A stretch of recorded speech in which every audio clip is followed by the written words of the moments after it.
Assalamualaikum warahmatullahi wabarakatuh. Halo anak-anak hebat kelas 5. Bagaimana kabar kalian? Semoga semuanya dalam keadaan sehat. Berjumpa lagi dengan Bu Yuli. Dalam video kali ini kita akan belajar IPA. Di video sebelumnya kita sudah belajar bagaimana proses siklus air yang ada di bumi. Untuk kali ini kita akan fokus belajar tentang jenis-jenis siklus air yang ada di bumi. Ada berapa jenis siklus air yang ada di bumi? Untuk lebih jelasnya, kalian simak video berikut ini. Jenis-jenis siklus air. Apakah kalian masih ingat tentang proses siklus air? Ya, siklus air atau siklus hidrologi atau daur air merupakan perputaran air dari bumi ke atmosfer kembali lagi ke bumi yang berjalan terus-menerus. Jumlah air di bumi ini bersifat konstan dari waktu ke waktu. Yang berubah hanya lokasinya serta kualitas dari air tersebut. Seiring dengan bergeraknya air dalam siklus air, bukan hanya lokasi dari air tersebut yang berubah, namun wujudnya juga. Dari cairan menjadi uap, lalu menjadi es, hingga menjadi cairan lagi. Secara umum, kita mengenal 3 jenis siklus air, yaitu siklus pendek, siklus sedang, dan siklus panjang. Yang membedakan ketiga siklus air ini hanyalah jarak dan tahapan yang ditempuh oleh air. Semakin panjang siklus air tersebut, semakin banyak pula tahapan yang harus dilalui dan jarak yang harus ditempuh oleh air. Berikut ini adalah penjelasan lebih mendalam mengenai 3 jenis siklus air tersebut. Jenis siklus air yang pertama adalah siklus air pendek.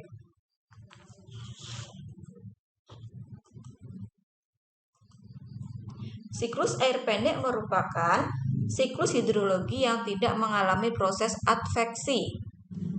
Siklus air pendek diawali dari evaporasi air laut ke atmosfer, lalu diikuti dengan pembentukan awan yang kemudian menurunkan air sebagai hujan.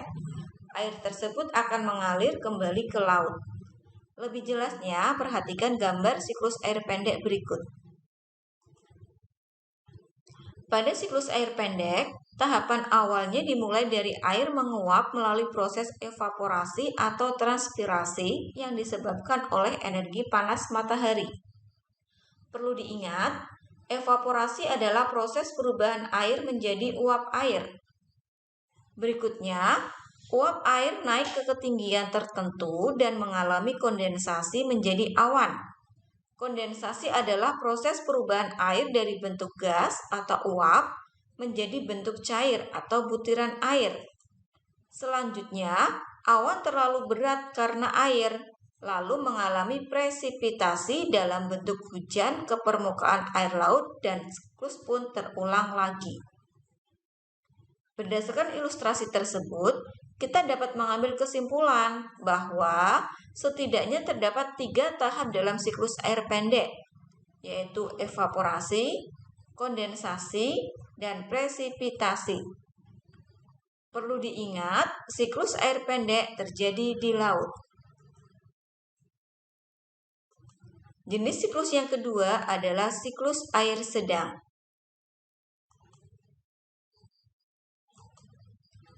Siklus air sedang adalah siklus air yang biasa terjadi di Indonesia. Pada siklus ini, hujan langsung jatuh ke daratan. Siklus sedang ini terjadi akibat adanya pergerakan angin yang membawa awan ke atas daratan. Awan yang terbentuk mengandung uap air, lalu jatuh ke bumi sebagai hujan.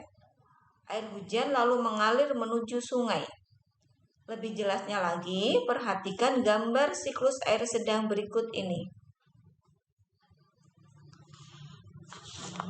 Pada siklus sedang, air menguap melalui proses evaporasi dan transpirasi. Kemudian, uap air mengalami kondensasi menjadi awan. Uap air yang sudah terkondensasi di udara mengalami proses adveksi, yaitu uap air bergerak karena tiupan angin ke darat.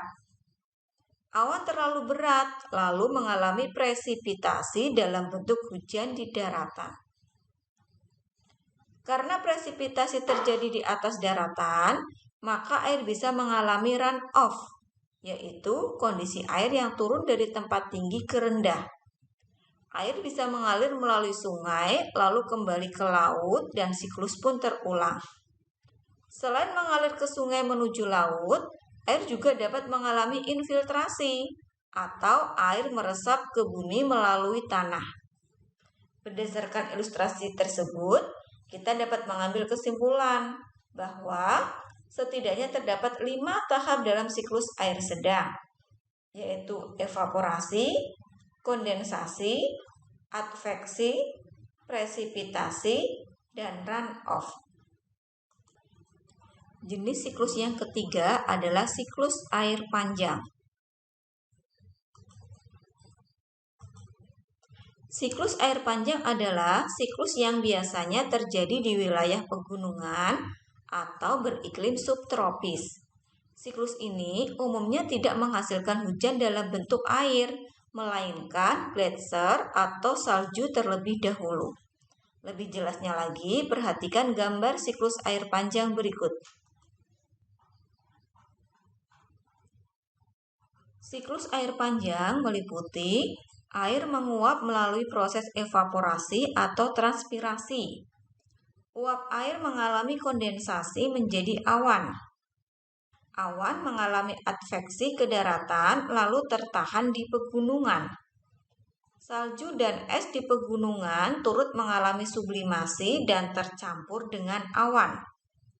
Suhu dingin di pegunungan atau atmosfer membuat presipitasi mengendap sehingga berbentuk salju dan atau es. Salju atau es menumpuk dan membentuk gletser. Gletser lalu mencair karena panas matahari membentuk sungai. Run-off sungai mengalir ke daratan, lalu ke laut dan siklus pun terulang lagi. Untuk lebih jelasnya, tahapan siklus air panjang dapat dituliskan sebagai berikut. Yang perlu diingat, dalam siklus panjang ini, ternyata uap air juga dapat berasal dari salju atau kristal es di pegunungan lewat proses sublimasi, yaitu perubahan materi salju atau es menjadi uap air tanpa harus mencair terlebih dahulu. Dengan kata lain, tanpa laut pun es dapat menjadi uap air di atmosfer. Jadi pada tahapan siklus air panjang ini ada salah satu tahapan yaitu namanya sublimasi, di mana perubahan materi salju atau es menjadi uap air tanpa harus mencair terlebih dahulu.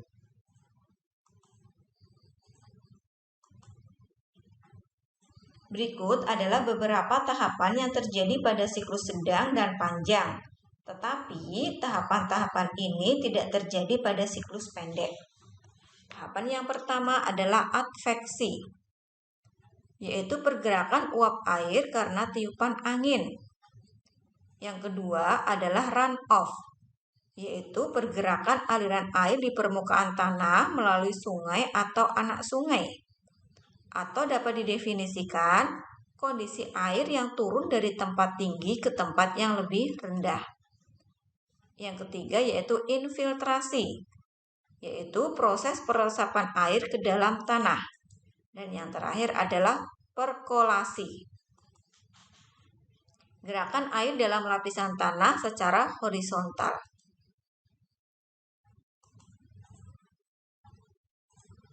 Setelah mendengar penjelasan tadi, menurut kalian apa ya perbedaan dari ketiga siklus ini?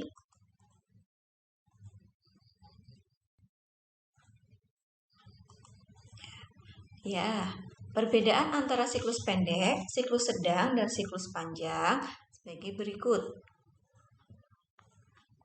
Pada siklus pendek, presipitasi terjadi di atas laut, sedangkan pada siklus panjang dan sedang, presipitasi bisa terjadi di atas daratan karena ada adveksi.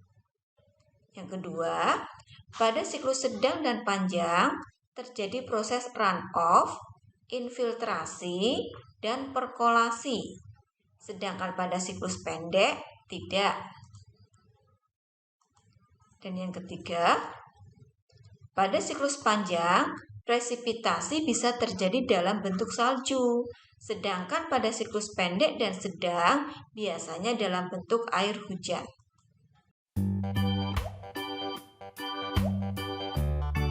Terima kasih sudah menonton video ini. Semoga video ini bermanfaat untuk anak-anak semua. Dan belajar bisa di mana saja, kapan saja, dan dengan siapa saja. Terima kasih. Wassalamualaikum warahmatullahi wabarakatuh.